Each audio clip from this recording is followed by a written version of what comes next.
Welcome to another Miva 10 video tutorial by Glendale Designs.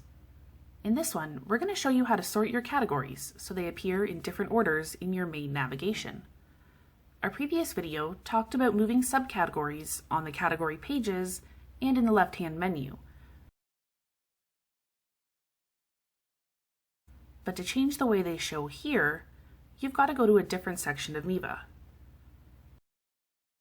To do that, begin by going to your User Interface section. Then click on Theme Components. From there, you'll want to select your navigation sets. Search or scroll to find your menu.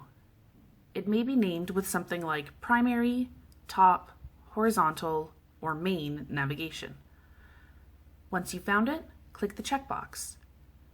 Choose to edit navigation items. This will open and edit that set. The steps from here are the same as our last video. With your navigation set open, click the ellipses menu and choose Sort. The sorting window will open and you can make your changes. In this example, I'm going to match what we did in the previous video, simply listing subcategory 2 above number 1.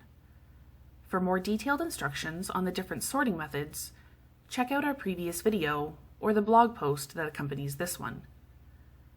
When you've made your change, click the X in the top right corner and choose Reload. Now you can see that the items have been rearranged. Let's view the site again. This is what it looked like before our changes. Now if we refresh, you can see that the items have swapped places and now match the way they display in the other locations. For more Miva tutorials and guides, check out our YouTube channel and the blog at glendaledesigns.com.